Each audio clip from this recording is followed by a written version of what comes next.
Dear viewers, শতভিসা education YouTube চ্যানেলে তোমাদের প্রত্যেককে স্বাগত। আজকে আমরা ব্রেকিং আপডেট হিসাবে WBSLST 2025-এর ক্লাস 11-12-এর যে এডিট উইন্ডো এসেছে সেটা নিয়ে আমরা আলোচনা করব।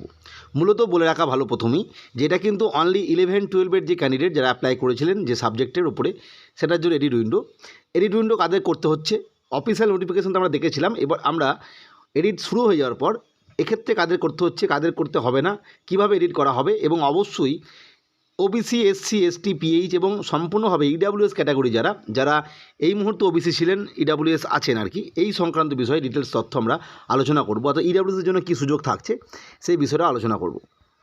দেখি যে West Bengal central school service commission তাদের SLST 25-এর জন্য এডিট উইন্ডো দিয়েছে অনলি ক্লাসেস 11-12 যারা ক্যান্ডিডেট তাদের জন্য, অর্থাৎ যে সাবজেক্টের জন্য অ্যাপ্লাই করেছিলেন সেই বিষয়ে। এখানে কি করা যাচ্ছে, অনলি ওবিসি এ বা বি যারা ক্যাটাগরি আছেন আর কি, তাদেরকে তারা হয় ওবিসি এবি থেকে, মানে এ আর বি থেকে ইউআর বা ওবিসি, এই বিষয়ে আসা যাচ্ছে।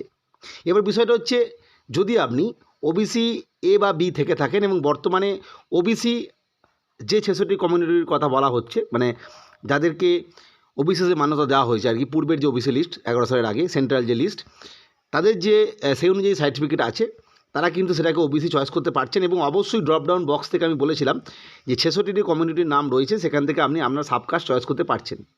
যারা এই সাবকাস্টটা পাচ্ছেন না, অর্থাৎ ওই লিস্টের মধ্যে নাম নেই, তারা কিন্তু ওবিসি এ বা বি থেকে জেনারেল কাস্ট অর্থাৎ ইউআর ক্যাটাগরি মানে আনরিজার্ভ হয়ে যাচ্ছেন। নিজেও চয়েস করতে পারেন, কারণ আপনি প্রথমেই চয়েস করতে পারবেন ওবিসি এবি থেকে ইউআরে যেতে চাইছেন না ওবিসিতে যেতে চাইছেন। যদি আপনি ওবিসির ওই লিস্টে নাম থাকে তাহলে ওবিসি হবেন, নাহলে ইউআর হয়ে যাবেন। যদি আপনি এটা না করেন আর কি, যারা ওবিসি এবির ক্যান্ডিডেট তারা কিন্তু অটোমেটিক্যালি ইউআর হয়ে যাবেন, এটা সাধারণ বিষয়। বাকিদের ক্ষেত্রে কিন্তু কোনোরূপ এডিট করতে হচ্ছে না, ইউআর, এসসি, এসটি, পিএইচ। কিন্তু মূলত ইডাব্লিউএস নিয়ে একটা বিষয় আমি বলে দেবো, বলার উদ্দেশ্য এটাই, এটা নিয়ে কোনো বিতর্ক তৈরি করবেন না। সেটা হচ্ছে, আমরা দেখেছি যে পুলিশ রিক্রুটমেন্ট বোর্ড যে WBB কনস্টেবলের যে এডিট উইন্ডো দিয়েছে, সেখানে কিন্তু ওবিসি এবি যারা এই মুহূর্তে ওবিসি এবি থেকে ওবিসি এই ক্যাটাগরিতে নাম নেই, তারা চাইলে তাদের যদি নির্দিষ্ট একটা ফাইন্যান্সিয়াল ইয়ার 23-24 থেকে ইন্টারভিউ অবধি ইডাব্লিউএস সার্টিফিকেট থেকে থাকে, সেই সময় তিনি ওবিসি এবি ছিলেন, কোনো একটা ছিলেন এবং ইডাব্লিউ সার্টিফিকেট ছিল, তারা কিন্তু ইডাব্লিউ সার্টিফিকেটটাও এখানে দিতে পারছেন। কিন্তু সেই প্রভিশনটা কিন্তু এখানে নেই।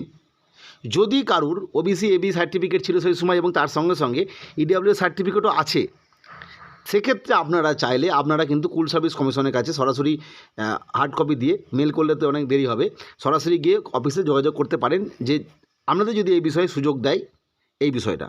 এবার কারো মনে হতে পারে, আমি পূর্বেও বলেছিলাম যে ওবিসি এবি সার্টিফিকেট থাকা সত্ত্বেও ইডাব্লিউ সার্টিফিকেট থাকবে কি থাকবে না, সেক্ষেত্রে কোর্টের বিভিন্ন রায়, এসব নিয়ে বিতর্ক নয়। যদি কারো থাকে, মানে আগেকার আর কি, এই সময়ের মধ্যে যখন আপনাদের পরীক্ষা হয়েছিল বা পরীক্ষার সময় ওই ফাইন্যান্সিয়াল ইয়ারে, সেক্ষেত্রে আপনারা চাইলে, আপনারা যদি মনে হয় যে ইডাব্লিউএসের কাট অফটা কম আছে আপনার সাবজেক্টের ক্ষেত্রে, সেক্ষেত্রে ইডাব্লিউএস সার্টিফিকেট যদি আপনার ক্ষেত্রে ভ্যালিডেশন দেয়, তাহলে আপনি চাকরিটা পেতে পারেন হয়তো, সেক্ষেত্রে আপনি যেতে পারেন। অবশ্যই এক্ষেত্রে আপনাকে একটা অ্যাপ্লিকেশন দিতে হবে এবং বলতে পারবেন যে পিএরবির ক্ষেত্রে যেহেতু ওই প্রফেশনটা দেওয়া হয়েছে, আমাদের ক্ষেত্রে যদি দেওয়া হয় তাহলে আমাদের উপকৃত হই আর কি, এই বিষয়ে আমরা আবেদন জানাতে পারেন। কিন্তু অফিসিয়ালি এই মুহূর্তে কিন্তু ইডাব্লিউএস অ্যাড করা যাচ্ছে না। তবে অবশ্যই মনে রাখতে হবে, এই কথাটা সম্পূর্ণভাবে তাদের কথাই বলছি যারা এই মুহূর্তে ওবিসি এবিতে নাম হয় তাদের কথা, যারা ইডাব্লিউএস হিসেবে আবেদন করেছেন বা ইউআর হিসেবে আবেদন করেছিলেন, কিন্তু বর্তমান সময় ইউআর মানে ইডাব্লিউ সার্টিফিকেট তাদের জন্য কিন্তু এটা এলিজিবল হবে না। শুধুমাত্র যদি এটা দিলে শুধুমাত্র যারা ওবিসি এবিতে ছিলেন এবং 66 কমিউনিটির মধ্যে পড়ছেন না বর্তমানে, তাদের ক্ষেত্রে দিতে পারে। অবশ্যই যদি আপনারা আবেদন করেন, সেক্ষেত্রে SSC ভেবে এই বিষয়টা সিদ্ধান্ত নেবে।